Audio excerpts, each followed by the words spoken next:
In September 2021, inspired by Canadian transit king Rhys Martin and his walk of Toronto's young subway, we decided to walk the length of the O train in Ottawa. This was during the federal election, a very festive season in the Canadian capital. Before we were able to make the video, the thing happened. No, not COVID. That was old news at this point. We're talking about the disappointing and embarrassing fiasco where Ottawa's 2-year-old light metro system derailed and stayed out of service for almost 2 months. Good evening. It's now week 4 with no train service in the capital, no date on when the system will be back up and running. Not wanting to rub salt in the wound, we put that video on hold. Now that the train has been back and running for a while, we want to share our walk and tell the story of Ottawa's troubled train, covering the good and the bad. We started at the westernmost of the O train's 13 stations, Tunneys Pasture, a government campus providing parking lots and empty grass with a side of office space. It's here that the origin of the train is obvious. It used to be a bus rapid transit system called the Transitway, based on bus-only roads and bus lanes. The Transitway still exists. You can take it west from Tunneys Pasture, but the O train replaced the middle 12 kilometers, which included building a downtown tunnel because of really serious bus crowding. Walking east from Tunneys Pasture, we get to follow along a nice multi-use trail. This is the one that tells you to walk your bike at every intersection, which is strange and out of touch. But setting aside that complaint, the O train is actually impressively well integrated into Ottawa's multi-use pathways. Our next stop is Bayview, which connects the Confederation line that we're following to the older Trillium line, the original O train service built in 2001 that's currently closed for upgrades. While not the focus of our walk, the Trillium line is a marvel of cheap transit. By repurposing an existing rail corridor, they got an 8-kilometer transit line for a bargain price of $21 million. After Bayview, we continue to the Le Breton Flats. Right now, it's a big empty field to the west of downtown, but it used to be a working-class neighborhood destroyed by fire, rebuilt, and then intentionally destroyed again to make way for a government office campus that wasn't ever built. The O train, on the other hand, did get built, but it was handed over to the city 456 days late, with city inspectors finding problems with the switches, security cameras, fencing, waterproofing in tunnels, concrete quality, and many other things. In the middle of the Le Breton Flats, we found our next station, Pimsey, the last stop before the O train goes into the tunnel under downtown Ottawa. The Confederation line opened to the public in September of 2019, but the problems continued. Over the next 2 years, the train experienced issues with the doors after some people tried to pry them open. Reports of a sewage smell in some stations, overhead wires breaking, misshapen and cracked wheels, and switches freezing in the winter. Then, in August 2021, a train derailed due to an axle problem, and the whole system went down for a week. But wait a second, you say. Wasn't the derailment in September? There were actually 2 derailments. The second one in September that put the train, and this video, out of service for a few months, happened because of inconsistent and incomplete maintenance after the first derailment. The private consortium that operates the train put it back into service with loose bolts, and it turns out that's not a good idea. Leaving Pimsey, we headed towards downtown Ottawa, climbing the hill and ignoring a pretty inconvenient detour sign to make it to Queen Street, the downtown street that the O train follows under. The first downtown station is Lyon.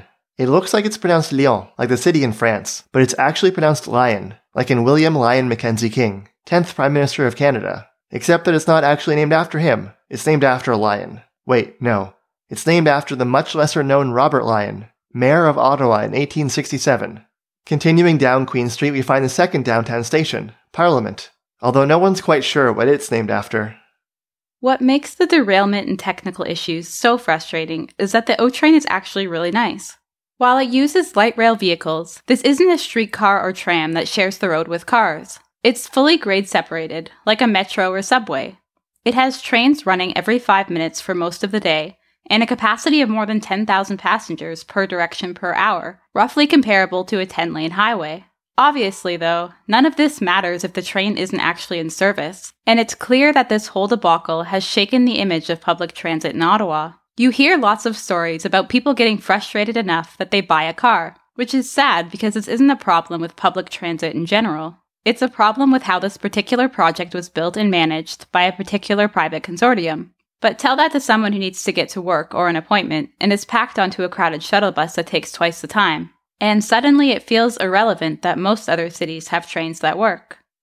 Continuing east to the edge of downtown, we see the wonderful Chateau Laurier, alongside some unfortunate choices of Ottawa urbanism. This government building currently houses the Canadian Senate, but it used to be Ottawa's central railway station. In the 1960s, they moved the train station to the suburbs and replaced the central tracks with what people at the time saw as the way of the future. The way of the future. The way of the future. Roads. One of these roads snakes its way up beside the old train station and requires pedestrians to cross by means of a dark underpass. This is downtown Ottawa, between all the tourist attractions, not some low-density area with no pedestrians. The next station on our journey is Rideau, serving the Byward Market, a peaceful, car-free pedestrian area. Hey, wait a second. That's not true. Shh, it has potential. Moving on, we pass by an intersection so safe that they had to provide a cage to keep the cars safe from the pedestrians. We're being a little snarky here because the next section of the walk starting at the University of Ottawa is actually pretty great. As the train comes out from its tunnel, it gains back a multi-use pathway that sticks around for the next few stations and completely bypasses the road network, which is really the gold standard of active transportation. This path was built using leftover space after the bus rapid transit system was converted to a train. Our next stop along the O train is Lees, which comes before the Rideau River, which is different from the Rideau Canal. One benefit Ottawa residents got from the train derailment fiasco was free transit for December as an apology. Some people criticized it as not really free, because we're all paying for it in the end, but in this case it actually was free, because it was funded by withholding payments to the consortium that was responsible for all these mishaps. It didn't make up for 2 months of no train at all, but it did encourage us to take a few extra trips. Next, we follow the multi-use trail to Herdman Station, which has a big bus terminal that connects to a line of Ottawa's bus-only transitway. We took this transitway to get to the airport once, and honestly there's nothing as satisfying as being in a bus barreling down a dedicated roadway with no single occupant cars or any cars at all slowing you down. Well, except for doing the same thing in a train, but that's less of a unique experience. Herdman is also a connecting point for lots of multi-use pathways. After Herdman, we continued on the multi-use pathway to Tremblay, which connects to the newer suburban Via Rail station built in the 1960s. This is where you can catch trains to Montreal, Toronto, and beyond.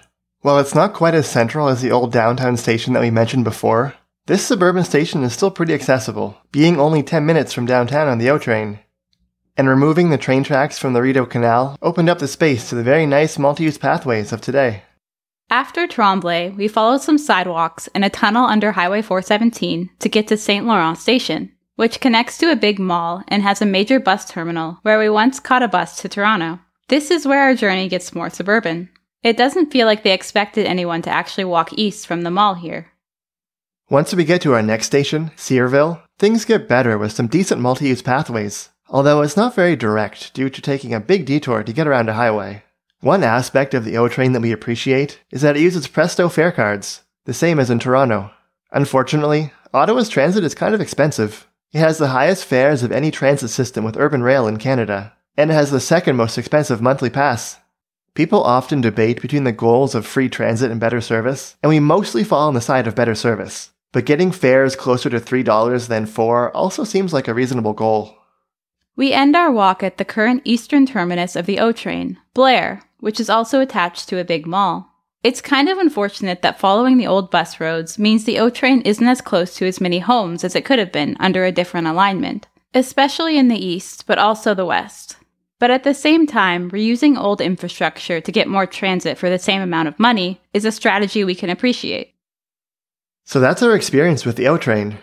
On one hand, it was genuinely impressive coming to a smaller Canadian city and encountering what feels 85% like a real subway or metro system. We love the frequencies and the fact that it doesn't interact with traffic at all, another benefit of reusing the old transitway.